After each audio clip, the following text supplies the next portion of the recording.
Ah oui, c'est vrai, j'ai une vidéo à faire moi.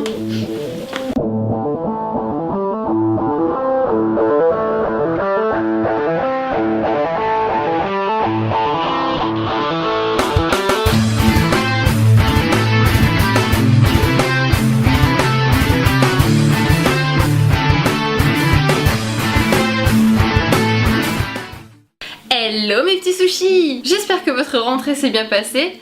La mienne en tout cas ça va. Enfin, ça peut aller. Mais là n'est pas le sujet. Aujourd'hui je vais vous parler de mes lectures de cet été. Car vous n'êtes pas sans savoir que j'ai fait un stage et que du coup j'ai pu lire plein de choses.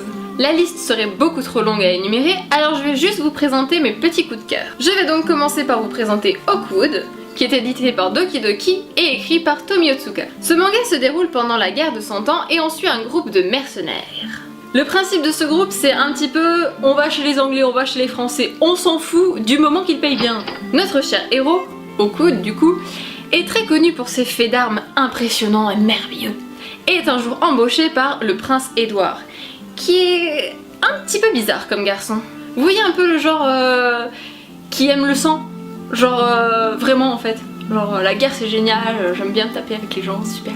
Ce manga a réussi à me séduire par ses graphismes et son histoire.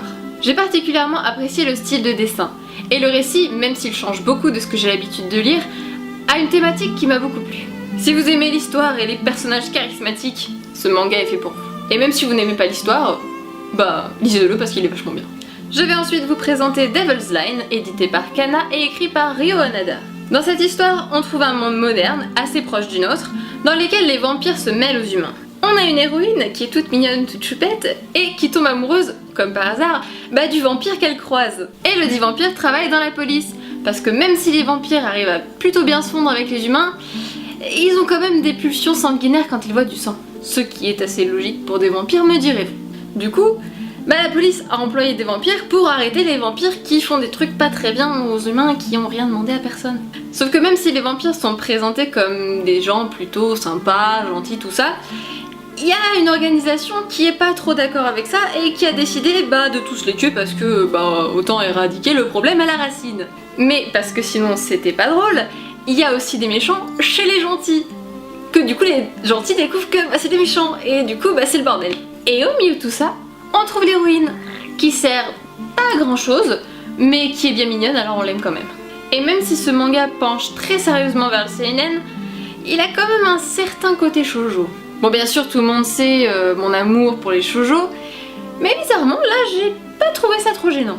L'histoire d'amour est amenée dans le contexte sans que ça soit gênant ou forcé ou vraiment dérangeant parce que c'est niais et ça colle pas du tout avec ce qu'il y a. En plus de ça, le héros il est plutôt badass, l'héroïne même si elle sert pas trop à rien, elle est pas trop cruche, pas trop niaise, donc on l'apprécie malgré tout. Et le reste, y a pas grand chose à redire. Le fond est sympa et original, l'histoire se tient bien, les personnages secondaires sont intéressants, c'est parfait. Le seul point qui m'a rebuté au début, ce sont les dessins. Le style est vraiment très particulier, mais disons qu'au bout d'un moment on s'habitue et que finalement ils correspondent plutôt bien à l'histoire. Donc voilà, lisez-le, c'est vachement bien, tout ça. Pour le troisième manga, je vais vous présenter Husk of Eden, édité par Doki Doki et écrit par Yoshinori Kisaragi. Alors j'ai commencé à lire cette série parce que quand j'ai ouvert, ça m'a beaucoup fait penser à Shingeki no Kyojin. Dans le même principe, on est dans un espèce de monde post-apocalyptique avec des gens qui meurent partout, du sang, de la guerre, enfin bref, voilà, c'est formidable. On retrouve une armée qui se bat contre des méchants qu'on sait pas trop pourquoi ils sont méchants, ni même s'ils sont vraiment méchants au fond. Et dans le même principe, on nous présente plein de personnages en mode « Hey, attachez-vous à cela, ils vont mourir bientôt !» Sur l'histoire, je ne peux pas vous en dire beaucoup plus parce que sinon je spoilerais et alors ce serait un petit peu embêtant. Tout ce que je peux dire, c'est que le récit est vraiment bien construit, il y a des retournements de situation, des choses auxquelles on ne s'attend pas du tout. C'est très dynamique et très agréable à lire. C'est un bon seinen comme on les aime, avec plein de drama, de choses sombres et obscures, et plein de morts partout parce que c'est génial. Si vous aimez l'action, le suspense et pleurer toutes les larmes de votre corps, lisez-le, c'est vachement bien. Et pour bien finir, je vais vous parler d'Acid Town, édité par Taifu Comics et écrit par Kyugo. Et comme vous en seriez douté si vous connaissez Taifu Comics, c'est un yaoi. Mais si vous voulez lire un yaoi pour du cul et du cul, elle le disait pas.